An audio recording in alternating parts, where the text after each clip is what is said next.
Getting into conversation with Sam Chapat, the Jumia Managing Director. And of course, Jumia's Black Friday sale is a well-known phenomenon that many people do look forward to, and it's something that the company does well. Today we're going to talk more about this and of course the general e-commerce climate as well. Welcome, Sam. Thank you. All right, fantastic. Let's just begin with the fact that, Jumia started operations in Nigeria. It was about 6 years ago. You operate in 23 African countries, so it's a very wide scope. And, when you come to implementing a massive sale like Black Friday, what is it that you do differently? What is it that it takes for you to be marked apart from different retailers? Yeah, you're right. It's something that we've been doing now for the last 5 years or so in Kenya and across the rest of the continent as well. I think what we try to do is we try to really listen to customers. The first time that we did it, Black Friday was one day. Then customers asked for it to be longer so that people could, tell their friends and more people could become aware of it. So the event has got longer and longer actually as we go. This year's event is a whole month. It started on the 2nd of November and is running all the way through to the 30th of November. What makes it special, I think it's the first thing is there are 3 million deals. So you've got the biggest range of products. Yes. Second thing is you've got the best pricing. Like we try really, we work very, very hard with our suppliers for months to prepare lots of stock, crazy prices across anything, the TVs for 10K, that kind of thing. And then we prepare operationally to be able to deliver quickly. Okay, so you said you launched, of course, November 2nd. I remember getting the text updates, that starting and the countdown, and it does have like this whole exciting factor to it. And so how do you come up with those big discounts despite you trying to, of course, be profitable at the same time? Sure. Well, we work hard with our suppliers. With the vendors, who are the actual people that are selling on the Jumia platform. We work with them over time to convince them that this is it's a good event to take advantage of, to try and attract new customers into the e-commerce category. Because I think for all parties involved, we want to convert customers who aren't buying online today into people that are buying online. And the best way to do that is through these big events where we get people really excited. Okay, now you recently did talk about burning less money on fixed expenses like warehousing, especially with bulk. The storage, I'm sure, is a key factor.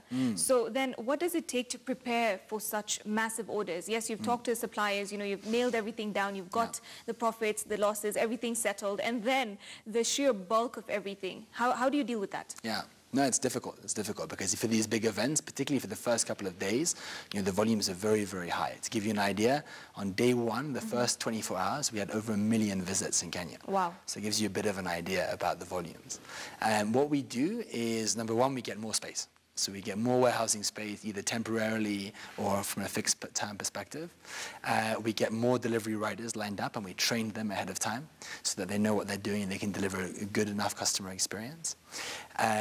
We then, in addition to that, train the vendors actually because, again, our performance to some extent comes down to the performance of our vendors as well. True. And if they don't really believe in the Black Friday phenomenon enough yet, particularly for the newer vendors. Maybe it's their first Black Friday, so they can't even imagine how big the volumes can be over that period. If we don't train them well enough, then they won't give us products fast enough, and therefore we could end up disappointing customers. So those are the things that we think about. So those are some of the challenges you face when it comes to that. But tell us more about Jumia Guarantee, and if customers are better now with the refund process, and what is that? How does it work? Yeah, so the Jumia Guarantee is basically our stamp of commitment to trust.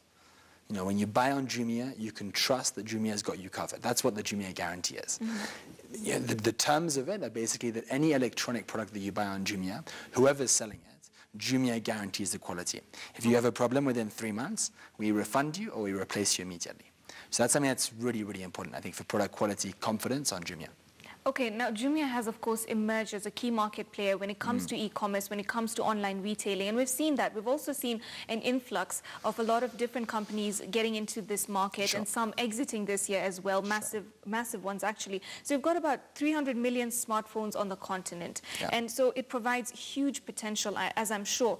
But in fact, Kenya specifically, e-commerce is now estimated to have contributed about 6% of the purchases made last year.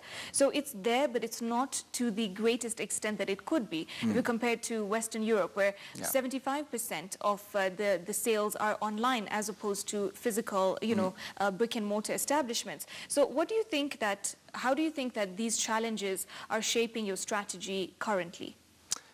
I think it's a natural progress. It's a natural curve, right? We've started only 5 years ago in Kenya, with zero, right? At that time, no one was buying online. Very few people were buying online. True. And we've grown, relatively quickly at this point. And there's a natural curve that will come. Once enough people have bought online and have built confidence, know how to do it, and have built confidence with the process, then everyone starts to do it. It's sort of a natural human thing. Once your friends start doing it, you lose the fear factor, and then everyone starts doing it. And that's what we're starting to see. When we look at the numbers, that's what starts to get us really excited, is because we think that we're getting to this acceleration in this curve, which is similar to what's happened in other parts of the world. Okay, so there's a growing trust factor that comes into play, because with online shopping, people can be very apprehensive. Will the quality reflect? Will it be the same thing they're seeing in that picture when they hold it physically? So as you say, you're overcoming that. And what do you think sales from, now coming back to Black Friday, can contribute to the e-commerce penetration? I think it's a really, really important time of the year for e-commerce. Why? Because we sell, several months worth of volume within a short period of time.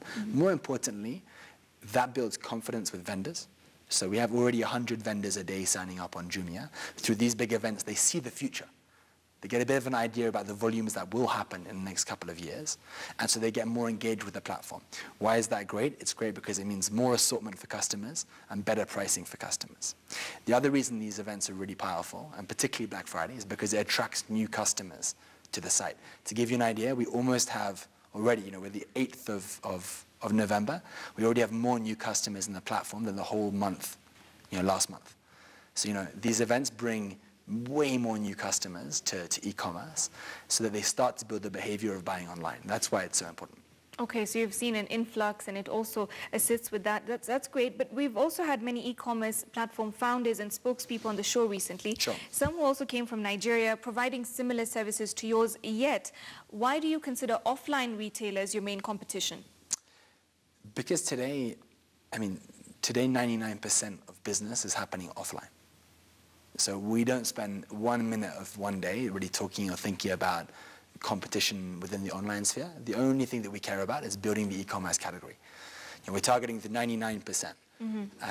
We know that online shopping e-commerce will start to grow and take a bigger and bigger share of that. And the faster that we can convert people from offline shoppers into online shoppers, the better it will be for the industry. All right, thank you so much for joining me, Sam. That was Sam Chapat, the Managing Director of Jumia, talking Black Friday, the e-commerce space in Kenya, East Africa, and more. Moving on to international news, world leaders are reacting to the U.S. midterm election results. These come as America's partners and rivals try to decipher what the opposition Democratic Party's new majority in the House of Representatives could mean for the future of President Trump's foreign policy agenda. Take a look. Democrats declare their victory in the House of Representatives marks a new day in America, but a new dawn too for American foreign policy. Not so, says analyst Peter Trubowitz. The main play that Donald Trump now has is on the foreign policy side, where he has much more discretionary authority and room to maneuver than he does on the domestic side. So I would actually look for Trump to double down on trade with China, on Iran, and on the border with Mexico. Trubowitz says Democrats may offer support for Trump's stance on China. Washington has imposed tariffs